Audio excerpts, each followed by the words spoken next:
Thank you, everybody, for having me here today. Thank you so much, Leanne. How's everybody doing this morning? For those of you who traveled from out of town, welcome to San Francisco.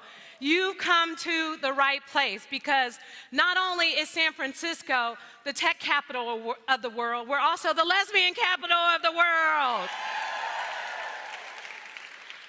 My name's London Breed. I'm president of the San Francisco Board of Supervisors, and you may have heard I was once and will be the future mayor of San Francisco.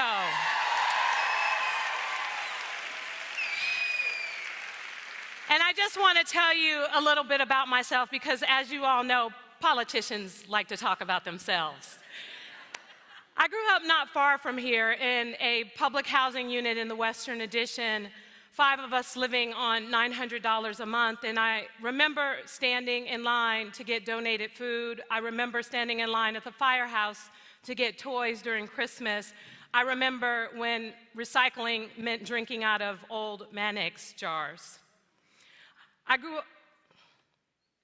My world seemingly destined me for drugs or teenage motherhood or jail, but my community, my grandmother, had other plans. I was not alone. Each morning, I woke up in a publicly funded housing unit. I rode a public bus to a public school where I had public school teachers who believed in me. I walked home with adults in the community who looked out for me. And at night, my grandmother, Miss Brown, had to tell me 20 times to go to bed. Miss Brown, as we called her, grew up in Louisiana and Texas. The daughter of Southern sharecroppers, she raised her own children as a single mother and then raised 3 of her 8 grandchildren, my brothers, me, and my brothers Napoleon, Paul, and me. And she was the matriarch, not just of our family, but also of our community. One night when I was young, maybe 9 years old, I was staying over someone's house and things went terribly wrong. It started with screaming and then arguing, I guess, and before I knew it, the man of the house was beating his girlfriend violently right in front of my brothers and I. I ran outside and found a payphone and I called Miss Brown collect. "Mama, come quick. He's beating her. Come get us, please." Miss Brown didn't drive anymore, but she had friends in the neighborhood, and so she paid Old Man Goldie. Everybody probably had an Old Man Goldie in their neighborhoods. She paid him $5 to come and get us. I never will forget Miss Brown, too old to drive her own car, walked up to that house in her nightgown, waving her father's revolver. "Come on, y'all, let's go. Come on, come with me."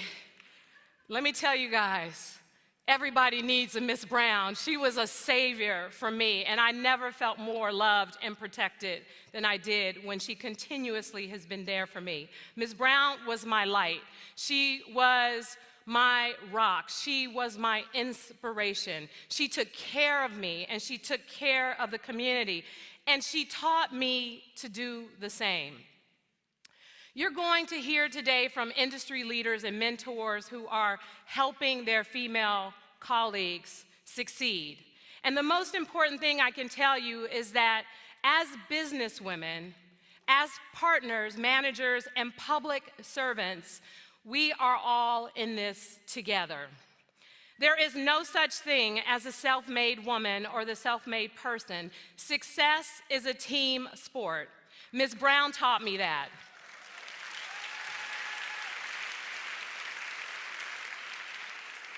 I don't stand up here as a self-made woman. I don't stand here as London Breed, the president of the Board of Supervisors. I stand here as London Breed, the daughter of the Western Addition, the granddaughter of Miss Brown. I stand here because people believed in me and people invested in me. This city believed in me, and if those in this room have achieved any success in life, it's because we climbed and clawed out through that glass ceiling. Let's use that success to believe and invest in others.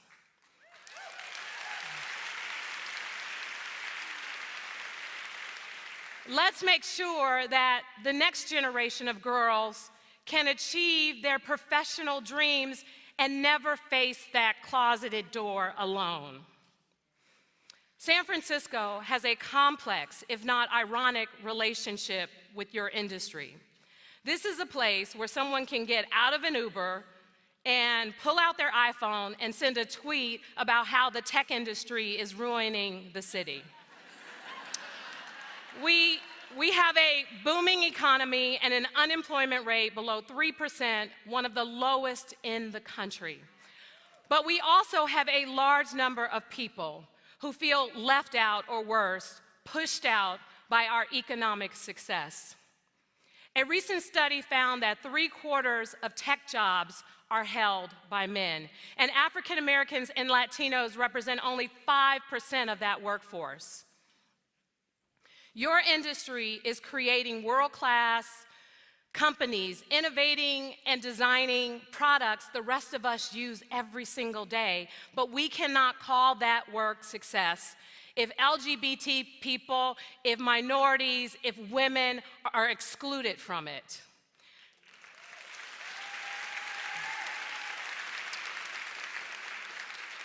You and I must challenge this industry to do better with hiring and promoting LGBT and minority leaders. And I want to work with you to make that happen. And at the same time, I want to dispel this notion that it is right or fair to resent someone simply because they work in a different field. San Francisco is at its best when we are bringing people together and welcoming everyone because of their differences. I will continue to be a leader for everyone in this city.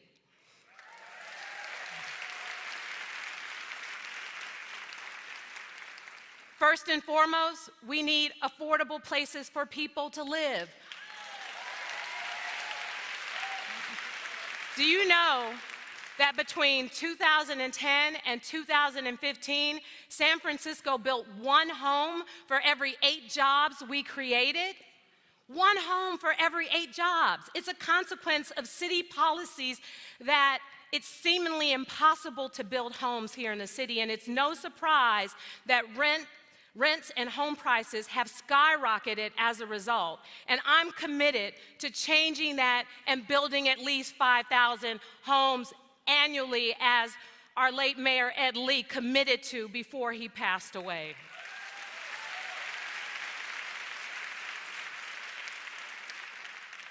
We also must confront the tragic dichotomy of homeless people suffering right at the feet of multi-billion-dollar companies.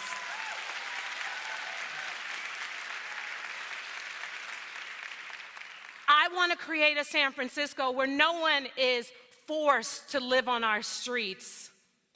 We also must where we help prevent people from falling into homelessness in the first place by preserving affordable housing and helping tenants stay in their homes.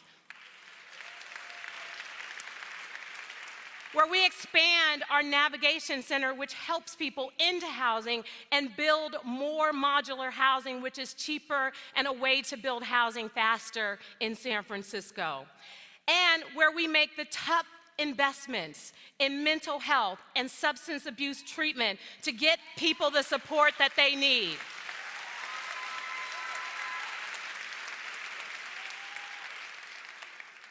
And that's why I'm pushing for safe injection sites, which are not necessarily popular, but are something that can change and save lives in San Francisco. And we need your help. Quite frankly, we need your philanthropy, and we need your public and private partnerships that will help this city grow and thrive. I appreciate all that you are doing, and today, as you enjoy this incredible few days of events, I want to say, dig deep and pull out your inner Miss Brown. Because if we all just took care of one another and we all did more to support each other, the tech industry, our city, and our country would be a much better place for each and every one of us. Thank you all so much, and have a wonderful conference.